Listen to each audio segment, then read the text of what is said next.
নভেম্বরের 1 তারিখ, ওয়েদার যখন ভীষণ সুন্দর, বেরিয়ে পড়লাম সিকিমের ইয়াকসামের উদ্দেশ্যে।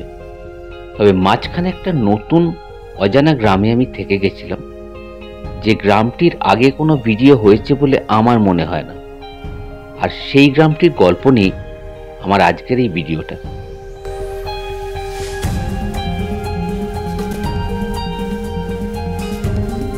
পাহাড়ে ওঠার পথে কিটাম নামের এই জায়গাটা পড়ল। ছোট্ট জায়গা, অল্প কিছু দোকানপাট আছে, তবে জায়গাটা ভীষণই সুন্দর। আর এখানেই ব্রেকফাস্ট করার সিদ্ধান্ত নিলাম। দোকানটা কিন্তু বেশ আধুনিক এবং নানান রকম পাহাড়ি খাবার দাবারও কিন্তু এখানে আছে। ফাইনালি গরম গরম মোমো চলে এসেছে।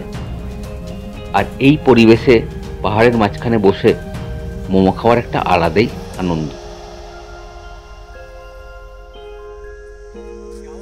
নিজে গাড়ি চালিয়ে আসার সুবাদে মাঝে মধ্যে এভাবে রাস্তায় দাঁড়িয়ে এই পাহাড়ি মানুষদের জীবনযাত্রার সাক্ষী হলাম।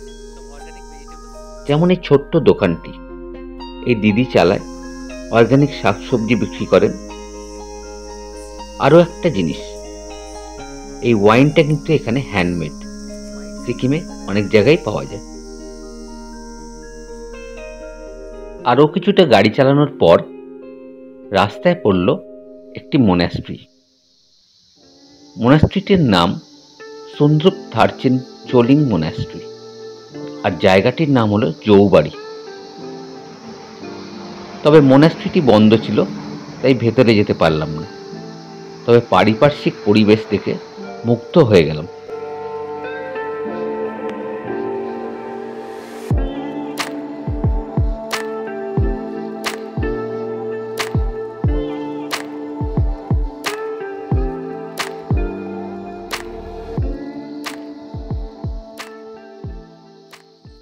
আরও একটা জিনিস পাহাড়ে আমার ভীষণ আকর্ষণ করে, এই ছোট ছোট চায়ের দোকানগুলো। তাই দাঁড়িয়ে এই চায়ের দোকানটা একটু উপভোগ করলাম। অবশেষে পৌঁছে গেলাম আমার গন্তব্য ড্যামথাং ভিলেজে। গ্রামটি কিন্তু ছবির মতো সুন্দর, ওয়েদারটাও খুব ভালো ছিল। তার উপরে এই চেরি ব্লসম গাছের উপস্থিতি গ্রামটির সৌন্দর্য বহু গুণ বাড়িয়ে চলেছে, এবং আমি এ ধরনের গাছ আগে কখনো দেখিনি।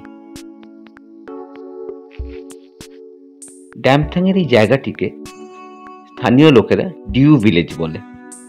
আর এই ডিউ পয়েন্ট হোটেলেই আমি রাতটা ছিলাম। ডিটেলসটা আমি ডেসক্রিপশন বক্সে দিয়ে দেবো। হোটেলটা খুবই ছিমছাম, তবে ঘরটি কিন্তু বেশ ভালো। আসুন ঘরটা দেখে নেওয়া যাক। আমার ভিডিওতে হয়তো বহুবার আপনারা দেখেছেন, আমার একটাই শর্ত থাকে ঘর নেওয়ার সময়, জানলা দিয়ে যেন পাহাড় এবং প্রাকৃতিক সৌন্দর্য দেখতে পাওয়া যায়। এবং এই ঘরটাও কিন্তু তার কোনো ব্যতিক্রম নয়। জানলা খুললেই কিন্তু পাহাড়ের একটা অদ্ভুত সুন্দর দৃশ্য দেখা যাচ্ছে, যদিও এখন একটু কুয়াশাই আছে।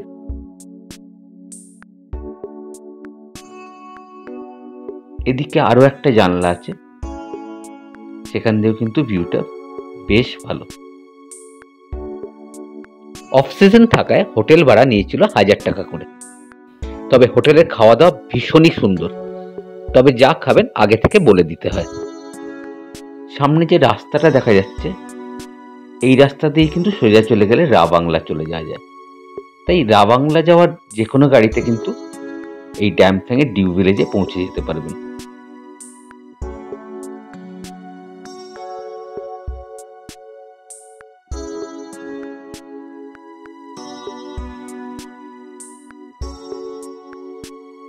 শিলিগুড়ি বা এনজেপি থেকে রাবাংলার যে কোনো গাড়ি, বাস আপনারা নিয়ে নিতে পারেন। শেয়ার গাড়িতেও চলে আসতে পারেন। নেমে যাবেন ড্যামথাং গভর্নমেন্ট স্কুলের স্টপেজে। আর সেখান থেকে হোটেলের দূরত্ব 2 মিনিটও নয়।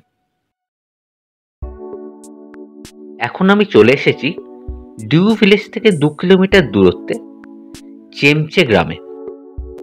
গ্রামটি খুবই সাজানো গোছানো, এবং দেখেই বুঝতে পারছেন বাড়িগুলিও আধুনিকভাবে তৈরি। তবে এখানে কিন্তু কোনো হোমস্টে নেই।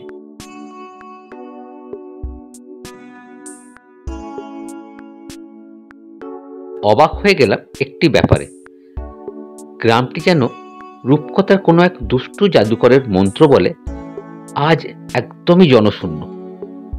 দূর দূরান্ত অব্দি তাকিয়েও কোনো মানুষের দেখা পেলাম না।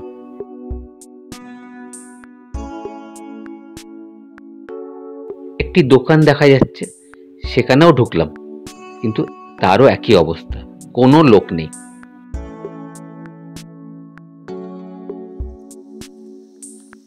তবে পরিবেশটা এত নিরিবিলি আর মায়াবী, তাই ঘন্টাখানেক এখানে বসেই কাটিয়ে দিলাম। গ্রামের এই রাস্তা ধরে সোজা এগিয়ে গেলাম এবং রাস্তাটা শেষ হয়ে গেল ইন্ডিয়ান হিমালয়ান সেন্টারে গিয়ে। বন্ধ থাকায় ভেতরে ঢুকতে পারিনি, তবে শুনলাম পর্বত আরোহীদের কাছে এই জায়গাটি খুবই জনপ্রিয়।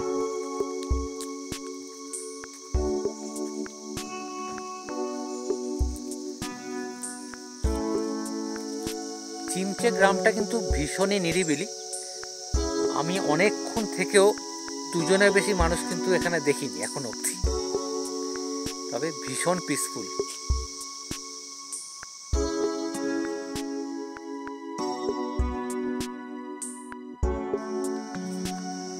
চেমচে গ্রাম ঘুরে ফিরে এলাম আমাদের হোটেল ডিউ পয়েন্টের সামনে।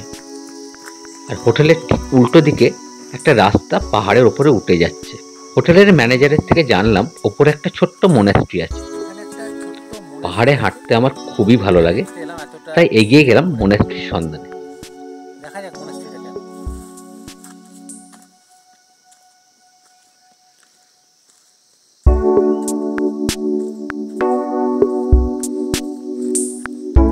এটাই সেই মনাস্ট্রি যেটার কথা বলছিলাম। খুবই ছোট্ট, বেশ ভালো লাগলো। তবে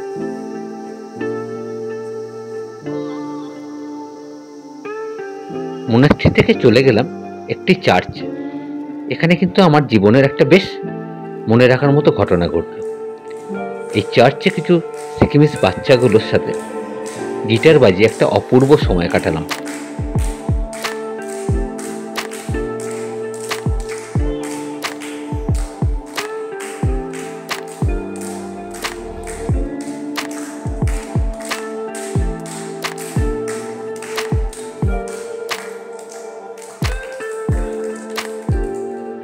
পরদিন সকালে হোটেল থেকে চেক আউট করে বেরিয়ে পড়লাম ইয়াকসামের উদ্দেশ্যে। আর ইয়াকসামের ভিডিওর লিংক ডেসক্রিপশন বক্সে দেওয়া থাকবে, দেখে নিতে পারেন, মিস করবেন না।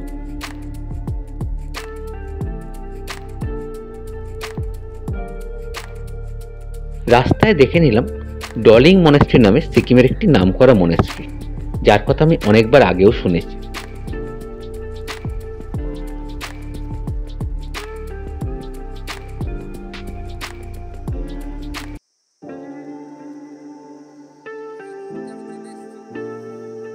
মনাস্ট্রিতে ঢোকার আগে বাঁ দিকে পড়লো এই 7 মিরর লেক। 7 মিরর লেক, প্রচুর মাছ দেখা যাচ্ছে কিন্তু।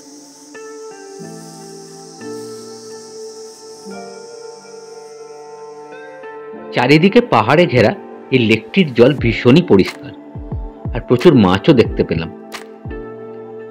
জায়গাটির প্রাকৃতিক সৌন্দর্যের ব্যাপারে বেশি কিছু বলছি না, আশা করি ভিডিওটা দেখেই বুঝতে পারছেন।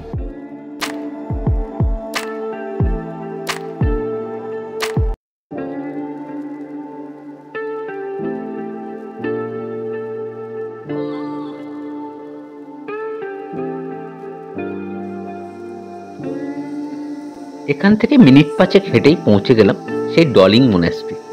তাই মনাস্ট্রিতে কনস্ট্রাকশনের কাজ চলছিল, তাই সবকিছুই বন্ধ ছিল, তাই বাইরে থেকে যতটা পারলাম দেখিয়ে দিচ্ছি। ভিডিওটা এখানেই শেষ করলাম, আর আমি এগিয়ে যাচ্ছি ইয়াকসামের দিকে। আবার দেখা হবে ইয়াকসামে গিয়ে। ভালো থাকবেন, সুস্থ থাকবেন, আর অনেক ঘুরবেন।